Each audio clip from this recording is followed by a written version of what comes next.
नमस्कार। अमेरिका से आ रही बड़ी खबर के साथ मैं हूं डॉक्टर प्रसून।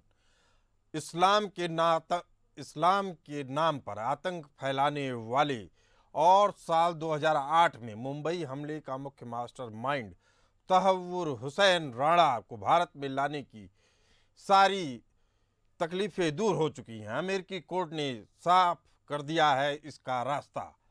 आपको बता दें कि आतंकी तहव्वुर राणा हुसैन डेनमार्क में हत्या की साजिश में भी शामिल रहा। उसने एक अखबार पर हमला भी करवाया था, जिसके बाद आतंक के खिलाफ अमेरिका का रुख और कड़ा हो गया और अब भारत प्रत्यार्पण की मंजूरी दे दी गई है।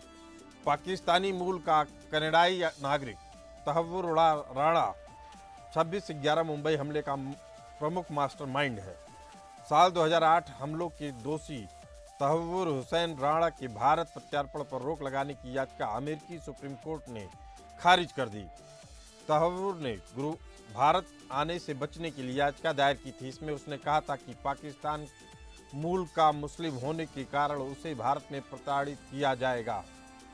राणा ने याचिका में कहा कि वह कई बीमारियों से पीड़ित है। अगर उसका प्रत्यार्पण नहीं रोका गया तो वह भारत में सरवाइव नहीं कर पाएगा। इसके लिए प्रत्यार्पण पर इमरजेंसी स्टे लगाया जाए।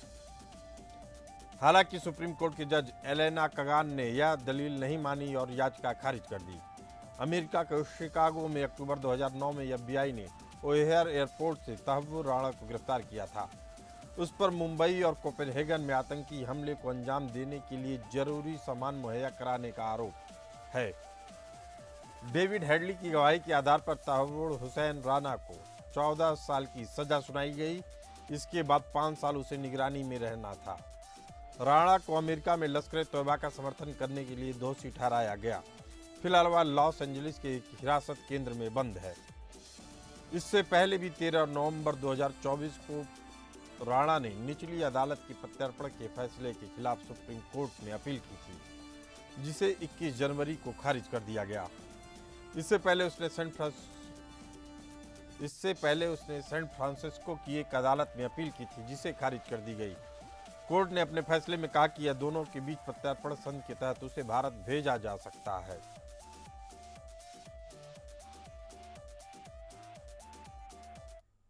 भारत ने सबसे पहले 4 दिसंबर 2019 को डिप्लोमेटिक चैनल के जरिए तहव्वुर हुसैन राणा को भारत प्रत्यार्पित करने की रिक्वेस्ट दाखिल की। भारत की तरफ से प्रत्यार्पण की मांग के खिलाफ राणा ने लोअर कोर्ट से लेकर सैन फ्रांसिस्को में US कोर्ट ऑफ अपील्स तक में याचिका दायर की। हर जगह उसकी याचिका खारिज कर दी गई। मुंबई हमले की 455 पन्नों की चार्जशीट में राणा का नाम भी आरोपी के तौर पर दर्ज है। इसके मुताबिक राणा ISI और लश्कर तोयबा का एजेंट रहा।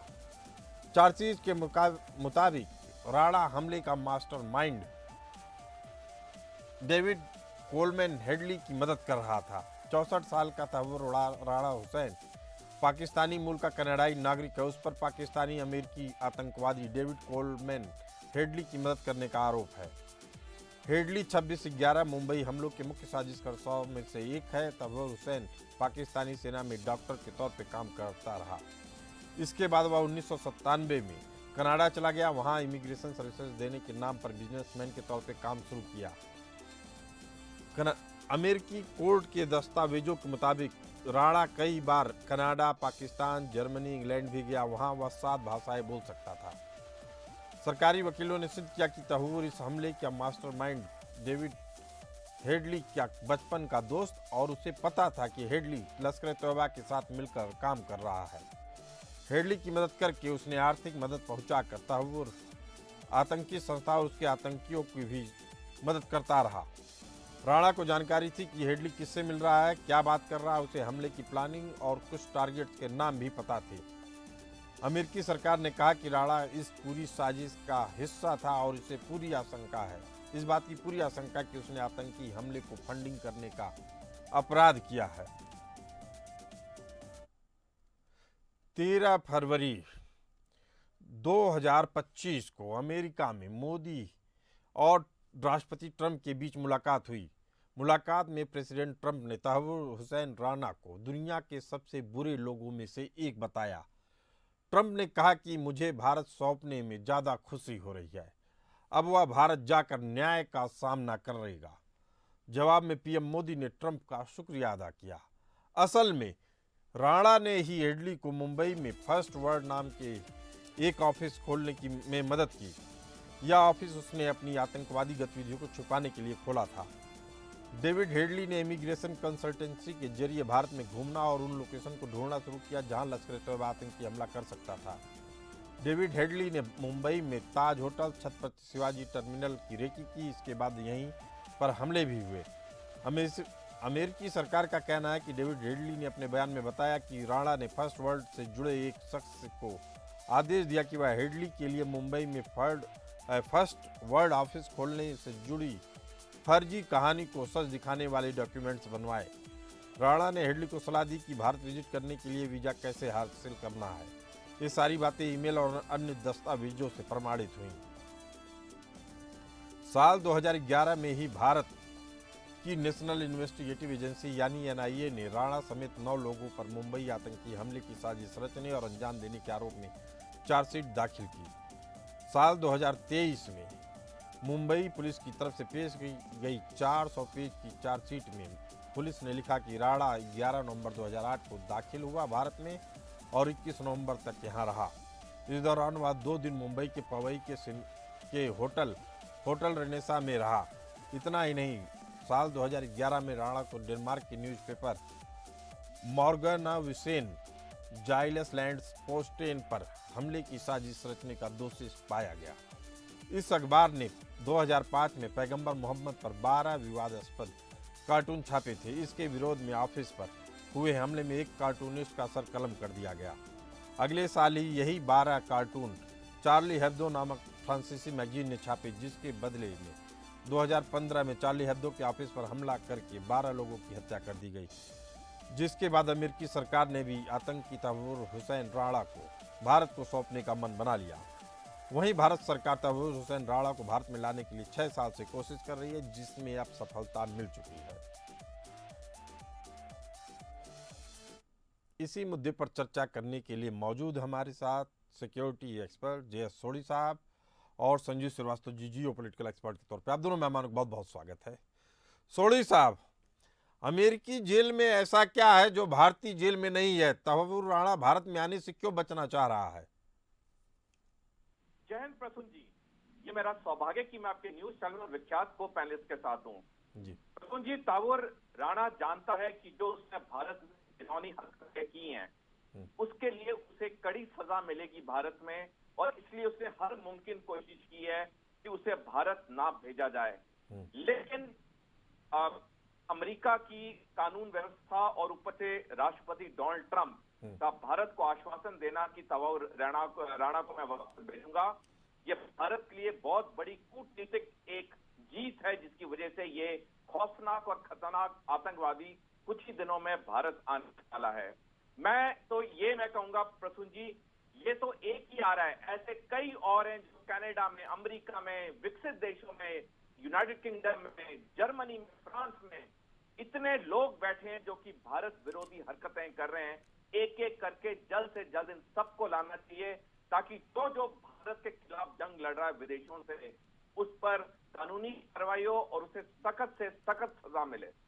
जी, संजीव श्रीवास्तव जी हमारे साथ मौजूद हैं। संजीव श्रीवास्तव जी, तहव्वुर हुसैन राणा को तो भारत में लाने की कोशिशें लग रहा है सफल हो गई हैं, लेकिन इसका साथी डेविड कोलमैन हेडली, उस पे अभी तक शिकंजा नहीं कसा है। क्या दिक्कतें आ रही हैं संजीव जी? देखिए, ये जो प्रक्रिया है और शुरू हो चुकी है, और तहव्वुर हुसैन राणा एक कुख्यात आतंकी है, और ये पाकिस्तान की खुफिया एजेंसी ISI के लिए ये कार्य करता था, और ये 26/11 मुंबई टेरर जो हमला हुआ था, उसका ये one of the master minds रहा है। और अब इसे भारत लाया जा रहा है, और जाहिर है कि भारत का जस्टिस सिस्टम इसका इंतजार कर रहा है, और इसके कृत्यों की माकूल सजा अवश्य दी जाएगी। लेकिन जो कि आपने कहा है कि जो डेविड कोलमैन हेडली है, वो जाहिर है कि अभी भी यूनाइटेड स्टेट्स ऑफ अमेरिका में है।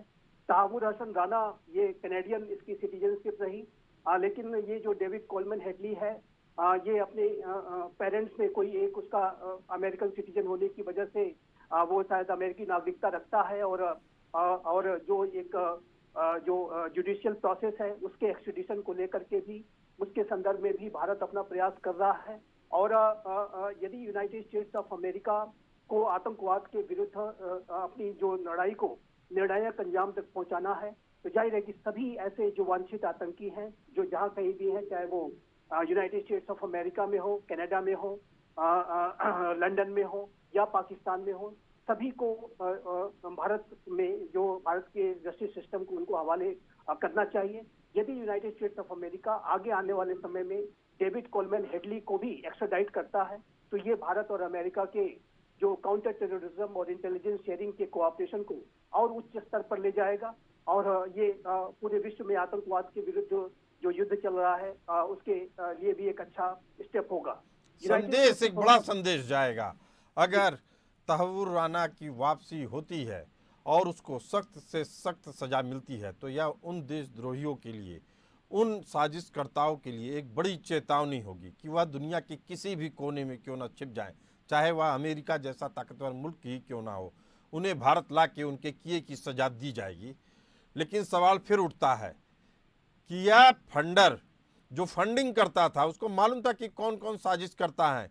अमेरिका की जांच एजेंसियों को पहले दिन से ही मालूम चल गया था कि उसकी गुनाह क्या है, लेकिन फिर भी काफ़ी लंबे समय तक उसको बचाया जाता रहा, जिसके बाद यह शंका होती है कि कहीं न कहीं अमेरिका या खुफिया एजेंसियां भारत को कमज़ोर करने में लगी थी। जी हाँ सोढ़ी साहब, क्या ये आशंका सही है? प्रसून जी, बिल्कुल। देखिए, अमेरिका का जो न्याय सिस्टम है वो बहुत तेज चलता है।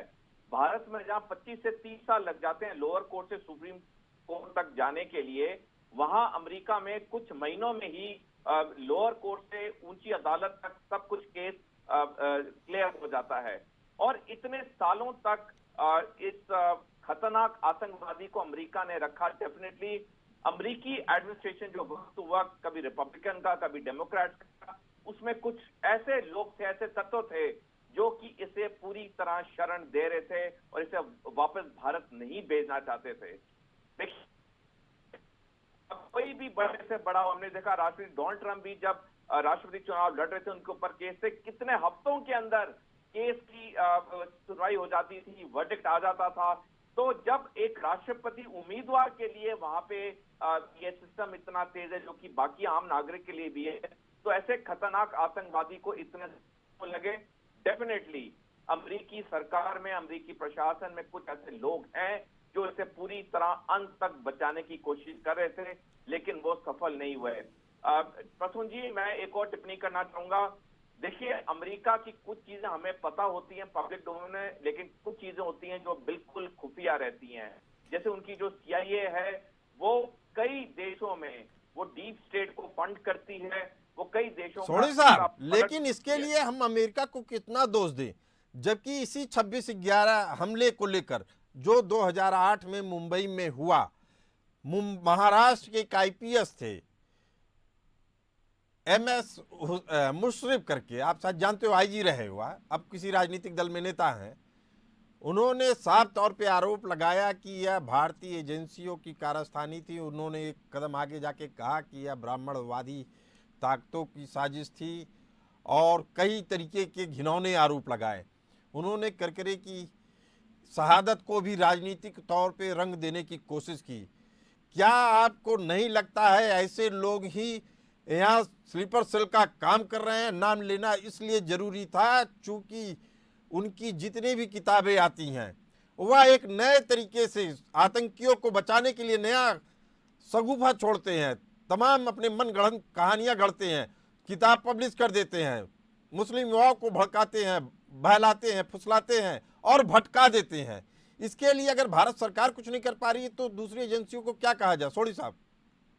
प्रसून जी, आपने जो कहा बिल्कुल सही कहा। मेरे को हर ये स्टेटमेंट याद है जब ये वारदात हुई थी 26/11 की। उसके बाद ऐसे घिनौने स्टेटमेंट आए थे जो कि शर्म आती थी सुन के कि हमारे देश के अंदर हमारे ही नेता हमारे अगेंस्ट ऐसी स्टेटमेंट दे रहे हैं।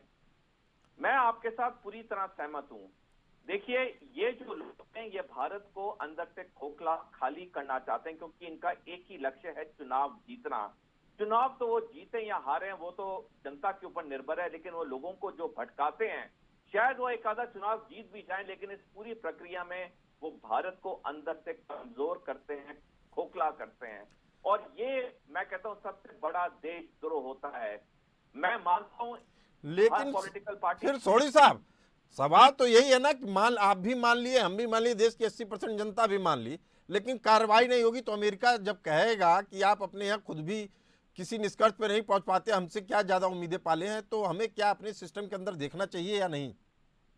प्रसून जी, बिल्कुल देखना चाहिए। ऐसा क्यों कि हमारा एक केस लोअर कोर्ट से सुप्रीम कोर्ट तक 35-40 साल लग जाते हैं, जबकि बाकी विकसित देशों में 6-8 महीने में सब कुछ हो जाता है केस। इसका एक मेन, इसके दो मुख्य कारण है प्रसून जी। पहला, हमारा जजेस पर पॉपुलेशन रेशियो दुनिया में सबसे कम है, और दूसरा, जो भी राजनीतिक पार्टी सत्ता में आती है वो जुडिशियल रिफॉर्म नहीं करना चाहती है, वो पुलिस रिफॉर्म नहीं करना चाहती है, वो बाकी हर जगह रिफॉर्म कर देगी। सबसे पहले तो हर रिफॉर्म सेना से ही शुरू होता है, लेकिन वो जुडिशियल रिफॉर्म और पुलिस रिफॉर्म कोई पॉलिटिकल पार्टी नहीं करती है, क्योंकि ये उन्हें सूट करता है। क्योंकि उनके अपने कुछ नेता होते हैं जिनके ऊपर क्रिमिनल केस होते हैं, वो 35-40 साल अपना आराम से निकाल लेते हैं, कभी यहां से चुनाव जीते हैं, कभी वहां से जीते हैं, कभी इस पार्टी में, कभी उस पार्टी में।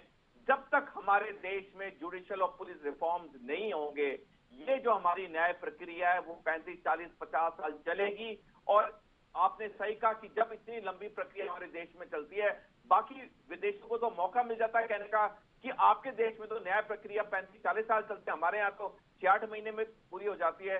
तो पहले हमें अंदर देखना होगा कि हम लोग क्यों जुडिशियल और पुलिस रिफॉर्म्स नहीं करें, क्योंकि हमारी पॉलिटिकल पार्टीज का अपना वेस्टेड इंटरेस्ट है। सरकार को अब सोचना होगा, अपने उसके एजेंडे फिक्स्ड हैं, अब उसको अपनी एजेंडे को पूरा करने के लिए, अपने लक्ष्य को पूरा करने के लिए कुछ सुधार करने ही होंगे। संजीव श्रीवास्तव जी, आपको लगता है सरकार उस दिशा में अग्रसर है? चूंकि इसी हमले की बात की जाए, 26/11 की बात की जाए, तो बताया गया कि जो सोढ़ी साहब भी कह रहे हैं, आरोपी नहीं लगाया गया, घिनौने आरोपी नहीं लिखाया गया, किताबें लिख दी गई 3-3, 4-4। एक में बताया गया कि करकरे को क्यों मारा गया, बताया गया क्यों किसी घटना की जांच कर रहे थे इसलिए हिंदुओं ने मार दिया उनको, कट्टर हिंदुओं ने मार दिया। वो उसी तरीके का नैरेटिव गढ़ रहे थे जिसमें भगवा आतंकवाद की बात की जाती है। अब आईपीएस जैसे एसएम मुशर्रफ थे वो शख्स जिन्होंने केवल करकरे की मौत पे ही नहीं किताब लिखी, उन्होंने लिखा कि ये मुंबई हमले की साजिश कौन रचा। उनके हिसाब से तो लग रहा था कि यहाँ की खुफिया एजेंसियां और यहाँ के लोग ही कर दिए। अब इसके बाद तीसरा आता है, वह बताते हैं आरएसएस भी बहुत सबसे बड़ा आतंकवादी संगठन आरएसएस है, और उसके बाद भी इस पॉलिटिकल में पनप रहे हैं वो। तो संजीव श्रीवास्तव जी, इसका क्या उपाय? अमेरिका में कैसे डील किया जाता है या मजबूत राष्ट्र में ऐसी चीजों को? संजीव जी देखिए, भारत में जो देशद्रोही, गद्दार, ट्रेटर्स जैसे इस तरीके के जो एलिमेंट्स हैं वो निसंदेह मौजूद हैं। और जिस तरीके के जो एलिमेंट्स हैं वो पूरे राष्ट्र के जो नैरेटिव को बिगाड़ने की भी कोशिश करते हैं। जब भी कोई घटना होती है तो उसको इस तरीके से उसका एक्सप्लेनेशन करने की कोशिश करते हैं कि जिससे कि राष्ट्र के अंदर एक वैमनस्य बढ़े, घृणा और हिंसा की जमीन तैयार हो। और इस तरीके की जो साजिशें हैं अपने देश में करने वाले एलिमेंट्स बहुत हैं। डीप स्टेट की जो समस्या है सिर्फ अमेरिका की नहीं है, बल्कि यह भारत की भी एक गंभीर समस्या है, पूरे मानवता की ये बहुत बड़ी समस्या है। और इस तरीके की जो डीप स्टेट एलिमेंट्स हैं जो साजिश करता है वो अमेरिका में भी पाए जाते हैं, भारत में भी पाए जाते हैं। और इस तरीके के ऐसे एलिमेंट्स को के विरुद्ध सख्त कार्रवाई होनी चाहिए। इस तरीके का अमेरिका कैसे निपटता है संजीव जी, आपसे समझना चाहेंगे।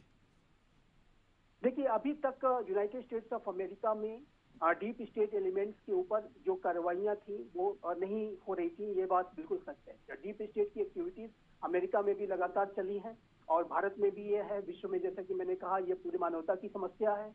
लेकिन इसके ऊपर जो एक एक्शन लेने की जो बात है वो अभी तक नहीं किया गया था। लेकिन डोनाल्ड ट्रंप का जो एडमिनिस्ट्रेशन है उसने इस दिशा में एक बहुत ही संकल्पबद्ध प्रयास किया है।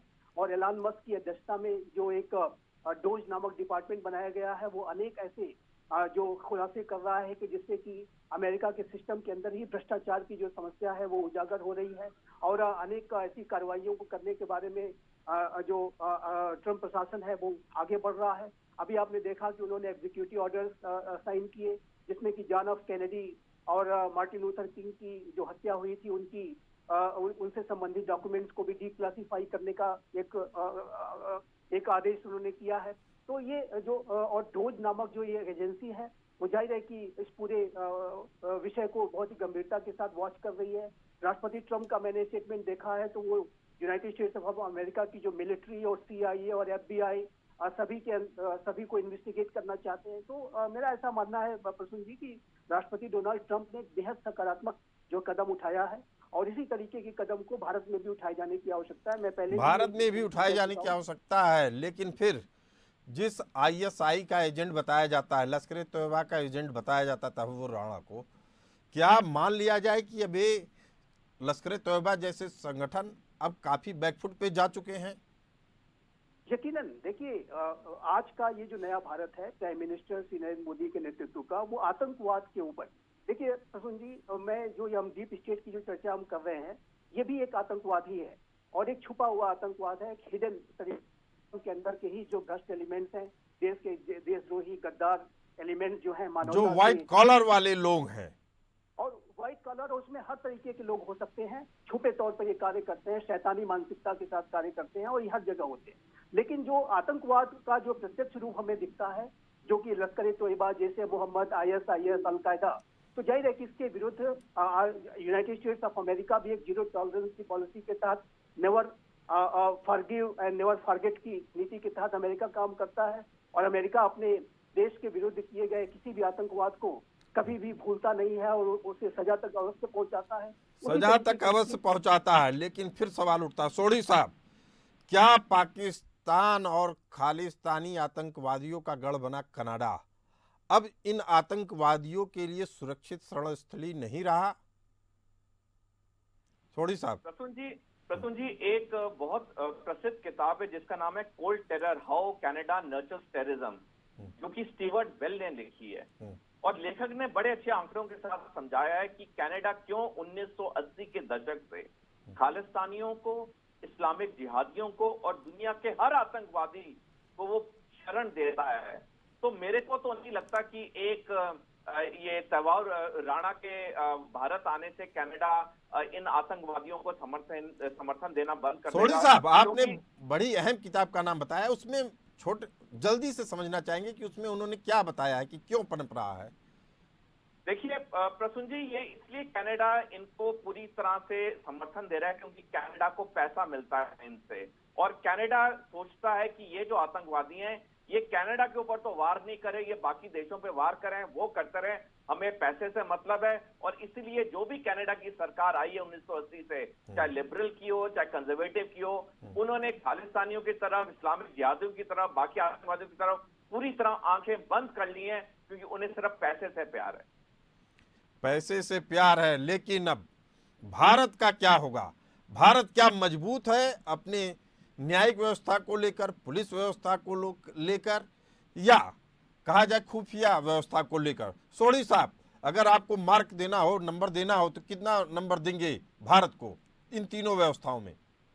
प्रसून जी, देखिए हमारी जहां तक खुफिया एजेंसीज हैं उनको तो मैं 10 में से 9 दूंगा, लेकिन बाकी जो हमारी पुलिस व्यवस्था है और हमारा जो न्याय प्रक्रिया है इसको मैं ज्यादा अंक नहीं दूंगा, क्योंकि अगर 35 से 40 साल लग रहे हैं केस को पूरी तरह से सॉल्व होने में, तो ये तो एक इंसान की पूरी जिंदगी निकल गई। उसने अगर करोड़ों का घपला किया और 40 साल तक कुछ नहीं हुआ, वो तो अपनी जिंदगी ऐश करके निकल गया। या बेहद अहम सवाल, बेहद अहम सवाल और बहुत बड़ा रिमार्क आपने दिया है। सरकार को अब इस पे सोचना होगा कि कैसे अपना सिस्टम दुरुस्त किया जाए ताकि ऐसे जिहादियों के ऊपर नकेल कसी जा सके, उनको जल्द से जल्द सजा दी जा सके। आप दोनों मेहमान इस चर्चा में जुड़े रहे, आप दोनों मेहमानों को बहुत बहुत धन्यवाद। फिलहाल इस चर्चा में इतना ही, हमें दीजिए इजाजत, चलते रहिए APN न्यूज के साथ।